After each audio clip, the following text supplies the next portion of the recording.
दोस्तों नमस्कार। मैं इस समय पश्चिमी कचहरी मार्ग पर हूँ मेरठ में। वेस्टर्न कचहरी रोड भी बोलते हैं इसको। और ये बहुत ही महत्वपूर्ण है सियासत के लिहाज से। क्रांतिकारी विष्णु शरण दुबलिश का घर पश्चिमी कचहरी मार्ग पर ही था मेरठ में।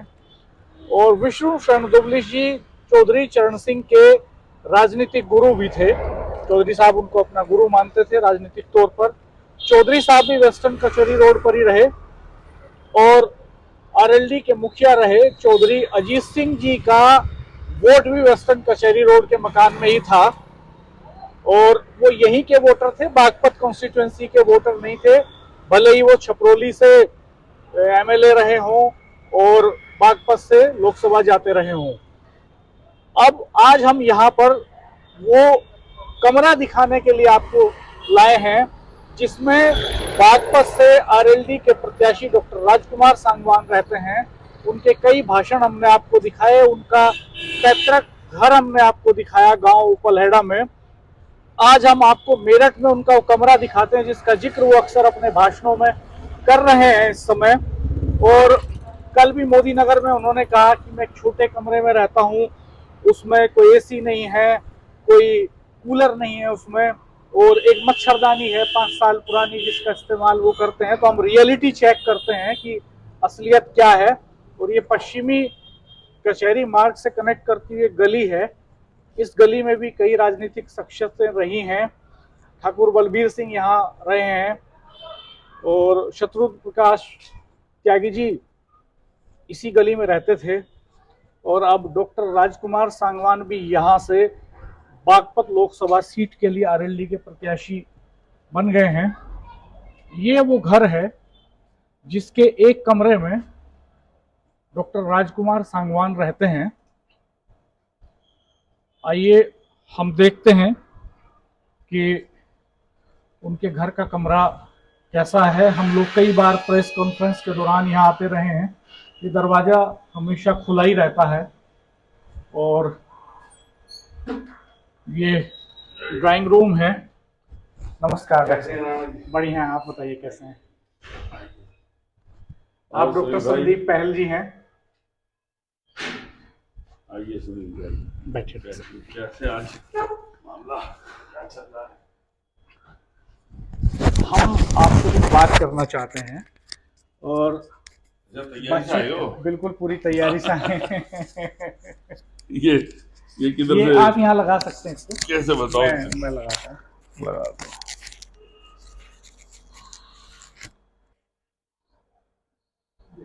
ये चौधरी शोभित सिंह जी का घर है। चौधरी शोभित सिंह किसान हैं मूलतः और उनके बच्चे प्रोफेशनल्स हैं, अलग अलग प्रोफेशंस में हैं। और ये परिवार लंबे समय से, चौधरी शोभित सिंह जी के जो बेटे हैं वो लंबे समय से संघ परिवार से जुड़े हुए रहे हैं, संघ और उसके अनुषांगिक संगठनों में काम करते रहे हैं। हमारे साथ चौधरी शोभित सिंह जी के बेटे डॉक्टर संदीप पहल हैं। डॉक्टर साहब एडवोकेट हैं और आरटीआई एक्टिविस्ट रहे हैं और अलग अलग अनुषांगिक संगठनों में काम करते रहे हैं, विभिन्न भूमिकाओं का निर्वहन करते रहे हैं। डॉक्टर साहब, हम एक तो इसलिए आए आपके पास कि वो कमरा देखना चाहते हैं जिसमें डॉक्टर राजकुमार सांगवान रहते हैं।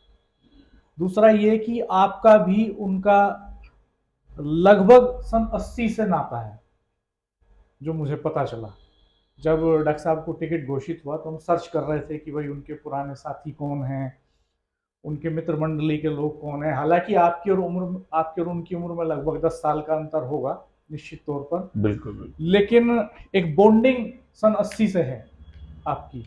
तो कुछ खास बातें उनके व्यक्तित्व के बारे में हम जानना चाहेंगे और वो कमरा देखना चाहेंगे, क्योंकि उस कमरे का जिक्र डॉक्टर साहब लगातार अपने भाषणों में कर रहे हैं, सभाओं में कर रहे हैं।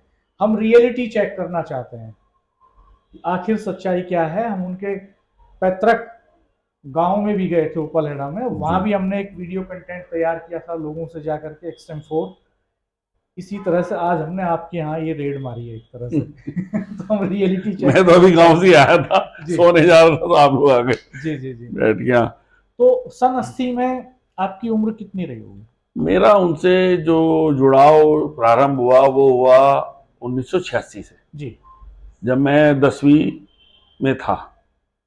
क्योंकि हमारी गली, हमारी सड़क, सामने त्यागी हॉस्टल का होना, कचहरी पुल, ये सब, अगर आप मेरठ में ज्यादा बड़ी बात नहीं तो पश्चिमी उत्तर प्रदेश का ये राजनीतिक और हर तरीके का गढ़ रहा है। कचहरी भी यहीं पर है, कलेक्ट्रेट भी यहीं पर है, कमिश्नरेट भी हमारी यहीं पर रही है जो है। तो इसीलिए ये जगह हमेशा ही राजनीतिक रूप से, सामाजिक रूप से ये धुरी रहा है। साथ में मेरठ कॉलेज है पश्चिमी उत्तर प्रदेश का, सबसे बड़ा आरजी कॉलेज लड़कियों का है। तो हम लोग मिलते रहे, साधारणतः हमसे बड़े थे क्योंकि ये नेतागिरी करते थे और ज्यादातर 10-20-50 छात्र इनके साथ रहते थे। तो एक होता है कि आदमी को यार ये आदमी क्या करता है, उस उम्र में जानकारी मिलती रही। तो हम भी नेताजी, सब नेताजी कहते थे इन्हें, जिन्हें नाम भी नहीं पता होता था वो नेताजी कहते थे सब इन्हें। हमें तो खैर पता था, तो नेताजी नमस्कार, सब यही इनका एक हाँ, आमतौर पर नेताजी के नाम से ही मशहूर रहे। तो हम मजाक लेते थे, मैंने कि सुभाष चंद्र बोस जी के बाद शायद सबसे ज्यादा नेताजी तो लोग तुम्हें ही कहते हैं। तो हम इन्हीं बातों को लेके होते था। तो धीरे धीरे उठना बैठना शुरू हो गया, घर पे आने लगे, भाई आओ बैठो, जैसे होता हमारा घर खुला ही रहता है, तो आओ बैठो, नाश्ता पानी ये वो। फिर क्या होता था, जैसे इस आदमी को हमने कभी ये नहीं देखा कि किसी, जैसे जो नेता होते हैं आपने बहुत सारे देखे होंगे, जिन्हें, जबकि नेता तो नेतृत्व करने वाला होता है, लेकिन नेता शब्द आजकल हमारे यहाँ एक अलग अलग चीज बन गई है। हाँ, अलग इस्तेमाल में चला गया है। हाँ। तो उसके अंदर से स्पष्ट बात यह है कि ये व्यक्ति कभी किसी के भी काम के लिए, किसी भी चीज के लिए, किसी भी समय उठ के चल देता था। खड़ा है, चाय पी रहा है, ब्रेड पीस खा रहा है, बाबू की कैंटीन बहुत इनकी प्रिय रही है। ठीक ऐसी, जैसे मान लो धोबी है तो पीछे बबलू है, बबलू का कपड़े डाल आए, ले आए ना, उसने कभी पैसे मांगे ना पैसे होते थे, तो ऐसे उठ के चले आते थे। ऐसे पीछे नहीं था, वो बेचारा बीमार रहने लगा, दूसरा है वो भी घर पे आके काट जाता है। तो ये सब चीजें, इनसे जो लोग जुड़ते गए वो समानते जुड़ गए। कि जो सीधी बात में कहेगी, ये राजनीति की, अगर मैं इसमें ज्यादा अतिशोक्ति नहीं कर रहा, तो ये विलुप्त होती हुई जो प्रजाति है उसमें से है, जो राजनीति फक्कड़ तरीके से लोग करते थे। क्योंकि राजनीति में तो करोड़पतियों का, अरबपतियों का बोलबाला, अब तो राजनीति, बाहुबलियों का बोलबाला रहा है। आपका राणा जी बिल्कुल सही कहना, आज की तारीख में तो राजनीति का थॉट तो खत्म हो गया है। अब तो कॉर्पोरेट राजनीति है, कॉर्पोरेट स्टाइल राजनीति। तो राजनीति में पहले जितना हमने पढ़ाया देखा है, हम भी सामाजिकता में ही है, इतना सब कुछ करने के बाद भी, पहले या तो लेबर से आते थे निकल के, या आपके लेबर यूनियन या स्टूडेंट यूनियन, उन सबको तो क्रश कर दिया गया, स्क्वीज कर दिया गया, खत्म कर दिया गया। तो करिश्मा कैसे हुआ? ये करिश्मा, क्योंकि ये व्यक्ति में, भाई हम एक साथ तो 97 या 98 से रह रहे हैं, एग्जैक्ट डेट या मंथ तो मुझे याद नहीं है, महीना। ठीक, तो अब आप लगा लो 24 और 3 लगभग 27 साल से हम साथ हैं, घर में जी, और घर का ही सदस्य हैं जी। हमारे माँ बाप हमारी माने ना माने, इनकी जरूर मान लेते हैं जी। तो स्थिति ये है, मतलब कोई अतिशोक्ति में मैं कुछ नहीं बता रहा। हाँ, ये पूरा आप एक भाई कैमरे पे लाओगे या टीवी पे लाओगे, मैं उसके अंदर अतिशोक्ति नहीं, ये तो डाल दूं। पूरा शहर भी जानता है, तो हम लोग भी जर्नलिज्म करते रहे, यहाँ तो अड्डा रहा है, सब चीजों का घर अपना एक कमरे। तो उसके बाद हम देखते थे भाई आगे नाश्ता करो, ये करो, बेचारे खाना खा लिया। एक टाइम ऐसा भी होता था खाने का जुगाड़ नहीं होता, भूखे सो जाते थे, तो हमें अच्छा नहीं लगता था। मतलब ये नहीं कि हमको एहसान कर रहे थे इन पे, एक भावना होती है, क्योंकि हमारी माँ की आदत रही है, चूल्हा जलता ही रहा है वो हमेशा ही। तो ये जुड़ते चले गए, बस फिर हमारे साथ रहने लगे, तो बस अपना परिवार का अंग है। तो उसके अंदर से ही इन्होंने फिर ये पीएचडी कर ली। पीएचडी करने के बाद इनकी नौकरी लगने लगी, तो सब कुछ होते हुए भी डायरेक्टर ने फ्रॉड तरीके से इंटरव्यू में नहीं बुलाया। बेचारे मुकदमा लड़ते रहे, तो डेट पे जाने के पैसे नहीं थे, तो वो मुकदमे ऐसे पड़े रहे। फिर उसके बाद यहाँ पे टेम्पररी लग गए, जो एडॉक लगने लगे। उस एडॉक से इनका कुछ अपना भाई आय होने लगी, जो भी इनको छोटी मोटी तनख्वाह मिलती रही। फिर सरकार ने जितने एडॉक थे परमानेंट कर दिए। अब इनका परमानेंट होना और तो इनकी रिटायर होना वो बराबर ही एक साथ सा ही हुआ है लगभग। तो अब इनका मजाक लेते थे कि मैंने ये नेताजी, इधर तो तुम्हारी ज्वाइनिंग का लेटर मिलेगा और इधर आपका रिटायरमेंट का मिलेगा। अच्छा, टेन्योर ऐसे तो ना पेंशन ना कुछ। तो अपना अच्छा, जो मित्र सहयोगी हैं इनके, वो भी हैं, उनका बहुत बड़ा सहयोग रहा है इनको चलाने में, सहयोग करने में। मतलब उसमें कोई एहसान नहीं, कोई मतलब जिसने मदद करनी हुई तो ऐसे मदद कर गया जैसे इनको पता भी ना चले। किसी ने गाड़ी में तेल डलवा दिया, किसी ने गाड़ी में पहिए डलवा दिए, किसी ने तेल डलवा दिया, पैसे मिला के गाड़ी दिलवा दी, ऐसे हुआ। कुछ लोगों की मतलब ऐसी भी है, जैसे इंटरव्यू देने गया एक आदमी, ज्यादा क्या बताऊं किस चीज का क्या था, तो इंटरव्यू लेने वाले जो थे वो इनके खास उनके, वो कहले कहाँ रहते हो जी, मैं तो मेरठ में रहता हूँ, मेरठ कॉलेज है जहाँ भी पढ़ा हूँ। उन्होंने कहा किसे जानते हो, उन्होंने राजकुमार सांगवान को। इंटरव्यू में हो रही है बात, उन्होंने कहा जी अच्छा तुम एक बात बताओ कि गाड़ी का नंबर बता दो तो हम तुम्हें, तुम सेलेक्ट। उनने गाड़ी का नंबर बता दिया, उससे सिलेक्शन होगी। तो ये ऐसी जीवन रहा है व्यक्ति का। थोड़े बहुत दिन त्यागी हॉस्टल में भी रहे, इधर उधर रहे, तो जब से पर पिछले 27-28 साल से लंबे समय चूंकि सियासत की उन्होंने, और राजनीति हो या किसी भी तरह का सामाजिक जीवन हो, जब उसमें सफलताएं नहीं मिलती हैं आदमी को, नौकरी भी करता आदमी, अगर टाइमली प्रमोशन नहीं मिलता है तो परेशान हो जाता है। बिल्कुल तो कुछ दौर ऐसे भी आए होंगे, परेशानी के, अवसाद के, निराशा के। कई बार हो सकता है मोह भंग हुआ हो, कई बार हो सकता है कि लगा हो कि अब ज़्यादा नहीं। जैसे मैं कल कुछ लोगों से बात कर रहा था तो उन्होंने कहा कि ये तो वाकई में करिश्मा है, चमत्कार है। और 2022 में जब सिवाल खास से उनका टिकट कट गया तो उन्होंने हंसते हुए कहा मुझे, कल मैं मोदी नगर में था, बोले उन्होंने तो अपने कुर्ते पजामे खूंटी पर टांगने की योजना बना ली थी कि भाई अब क्या करेंगे, अब उम्र भी 60 के पार हो गई है। तो ये ऐसे दौर जब आए तो तब आपसे कुछ शेयरिंग हुई हो, भाई। कैसे उनसे उभरे? जैसे ये हुआ कि भाई अब कुछ नहीं बचा, जैसे जब अब सिवाल से टिकट कटा सब, हम लोग तो सब तैयारी में लग गए थे। जी आए भी तैयारी, उठ के ऊपर जो राजनीति होती है ना, जो दिल्ली और लखनऊ में राजनीति होती है, वो हमारी सोच से आगे से शुरू होती है। ठीक, निश्चित। हाँ ये सच्चाई है। एक पुरानी एक कहावत है कि जब बस्ती जलती है तो दिल्ली हंसती है। जी ठीक है ना। जी तो उसके अंदर से हमारी सोच और समझ से बाहर की चीजें हैं वो। कुछ हुआ, टिकट कट गया, हम तो सब तैयारी में लग गए थे। कोई नेता, राजकुमार सांगवानी शायद ऐसे नेता होंगे, अगर आपने देखो, जिन्हें हर पार्टी का तो आदमी चंदा दे रहा देगा, हर आदमी अपनी जेब से लड़ाएगा, चंदे से मतलब मेरा है सीधा सीधा, और जो हर पार्टी का आदमी मिलने आ रहा है। ये कल हमने देखा भी मोदी नगर में। आप मोदी नगर में, मैं रोज घर में नहीं देखता क्या? हाँ, अच्छा, वो ये कह रहे थे कल एक जी जगह एक सभा में जी कि हर बार जब चुनाव आता था तो कुछ सीनियर लीडर्स उनकी पार्टी के उनसे कहते थे कि इस बार तो टिकट तुम्हारा ही होने जा रहा है सांगवान।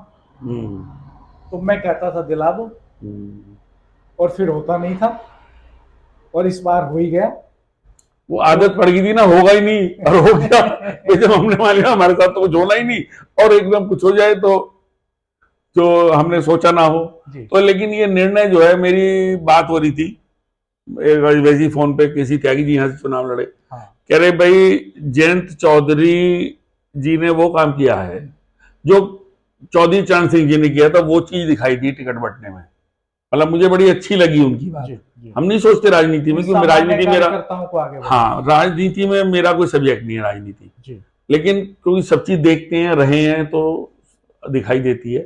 तो वो बात उनकी है, उन्होंने बोली, और वो चीज फिर मैंने एकदम जब क्लिक की तो मैंने उसको उस फ्रेम में आके सोचा, तो देखा भाई देख लो टिकट कैसे दिए, सारे टिकट, या मंत्री बनाना या एमएलसी बनाना।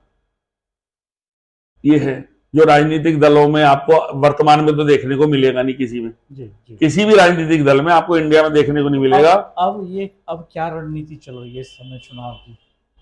वार रूम भी उनका यही है, एक छोटा सा कमरा। हाँ बस यही सब आ जाते हैं, बैठ जाते हैं घर पे, पूरा उन्हीं का ही है, हमारा सब एक।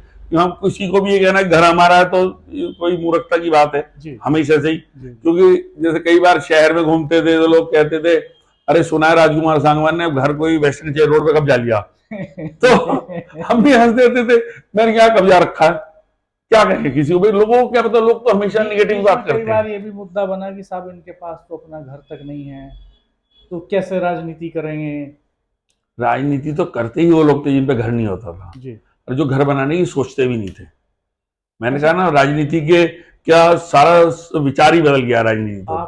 आपका तो पुराना नाता रहा, तो इस बीच में इन्होंने कभी सोचा नहीं कि शादी करनी चाहिए, अपना घर बसाना चाहिए? मैं कभी जिक्र नहीं रहा, सब सही चल रहा है, क्या करना है। बल्कि हमारी माता ये कहती, तेरी शादी करा दूं तो आप अपना भाई सब ऊपर ही रोटी खावे बैठ के एक साथ, हाँ हाँ। जो जो नाश्ते में जाते रहो, खाते रहो, चलते रहो। तो हमारी माता जी 2 से चौथे दिन, अरे तेरी शादी करा दूं तो तो क्या कहते थे? तो अपना उठ के, हाँ आंटी जी अपना हाथ धोए चल दिए। ठीक है कि जी हाँ, एक हंसी मजाक हो जाती है कुछ भी। हम इस वीडियो को सम अप करना चाहेंगे जी कि थोड़ा लंबा हो रहा है। कोई नहीं, आप कर हम लेना। नेक्स्ट वीडियो में उनका वो कमरा दिखाना चाहेंगे। राजकुमार सांगवान जो राजनीति का जो दौर हुआ करता था, ईमानदारी का, सच्चाई का, उस जो श्रेणी है, ये व्यक्ति हैं, उसकी ये विलुप्त होती हुई प्रजाति में से हैं। क्योंकि मैं अपने घर में देखता हूँ, हम लोग तो संघ से भी जुड़े रहे, विश्व हिंदू परिषद में सभी इनका काम किया, और लोकदल भी हमारे घर में ही आती थी, सब आते थे। तो इस व्यक्ति के पास हर जाति का, हर वर्ग का, गरीब अमीर कैसा भी आदमी आया, ये व्यक्ति उसी के काम के लिए हमेशा चल देता था। इस व्यक्ति के अंदर ये खूबसूरती है, इसीलिए सब लोग कह रहे हैं कि ये फकीर है। और फकीर जो है एक उस तरीके से चुनाव में लोग इसके सहयोग कर रहे हैं, और मुझे लगता है कि एक बिल्कुल अलग तरीके का चुनाव है इस व्यक्ति के लिए। आपको लगता है कि अब राजनीति में ऐसे लोगों के लिए जगह नहीं बची ज्यादा? जाते नहीं है ही नहीं, जमीनी कार्यकर्ता नहीं, जमीनी कार्यकर्ता का दौर खत्म। ये तो जो है, मैंने कहा ना, क्या ये इस बात का संकेत नहीं है कि ये दौर फिर से लौटेगा, जब सांगवान जैसे लोग सियासत में होंगे, पार्लियामेंट में होंगे, और वहाँ धनबलियों और बाहुबलियों के बीच में बैठेंगे? तो क्या जो छात्र राजनीति से निकले लोग हैं, क्या जो जमीनी कार्यकर्ता हैं राजनीतिक दलों के, जो निराशा के दौर में चले गए हैं, उनके लिए क्या इस तौर पे नहीं देखते आप कि इससे कुछ आशा की चिंगारी भी निकलेगी? देखो, आशावादी होना तो बहुत ही जरूरी चीज है जी। मैं निराशावादी व्यक्ति नहीं हूं, ठीक, आशावादी हूं। भगवान ईश्वर करे, जो भी है अदृश्य शक्ति है वो करे कि ऐसे लोग आने लगे। तो मैं तो कहता हूं, जैसा जयंत चौधरी जी ने इस काम को एक चिंगारी सुलगाई है, अगर सब तरफ ऐसा होने लगा तो हमारे पार्लियामेंट से, हमारे देश में एक नया उदय होगा, मेरा अपना ही मानना है। ये वीडियो चूंकि थोड़ा लंबा हो रहा है, दर्शकों का टाइम भी महत्वपूर्ण होता है, तो हम इसको यहीं सम अप करते हैं। और एक अगले वीडियो में हम ये देखना चाहेंगे कि जिस कमरे में सांगवान जी रहते हैं, उन्हीं के शब्दों में वो कहते हैं, मैं एक छोटी कोठरी में रहता हूँ जिसमें एक तख्त पड़ा है, एक मच्छरदानी है जिसमें जो 5 साल पहले मैंने खरीदी थी, एसी नहीं है, कूलर नहीं है, और मैं सामान्य ज़िंदगी जीता हूँ। ये रियलिटी चेक हमने उनके गाँव में तो किया था जाके, लेकिन यहाँ करना चाहते हैं। यहाँ भी आपको जो वो बोल रहे हैं रियलिटी ही है, सच्चाई है। उसके अंदर आपको कोई भी चीज झूठी बनावटी नहीं मिलेगी। नहीं, हम अपने कैमरे की नजर से आप अपनी आंखों से देखो, कैमरे से देखो। जी। ये कमरा है,